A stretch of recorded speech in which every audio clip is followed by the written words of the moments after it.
উপরে এলোমেলো করে লিখে দিনে তুমি সাজাইয়া লিখবা ঘরগুলোতে আমি দেখতেছি এখনে আসসালামু আলাইকুম কেমন আছেন সবাই আশা করি সবাই ভালো আছেন আলহামদুলিল্লাহ আমিও ভালো আছি তোমাদের দোয়া ও ভালোবাসায় কি আর বলবো আমাদের কষ্টের কথা আসলে বৃষ্টি হলে অটো পাওয়া খুবই দুষ্কর ব্যাপার একটু নিয়ে গিয়েই আর বলে যাওয়া যাবে না ভিতরে চার্জ নেই এই কষ্টটা সবসময়ই থাকে বৃষ্টি হলে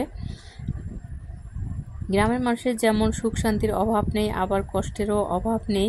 একটু বৃষ্টিতেই সারা রাস্তা হেঁটে হেঁটে আবার স্কুলে যেতে হয় এই কষ্টটা সবসময়ের জন্যই আমাদের থাকে খুব খারাপ লাগে তখন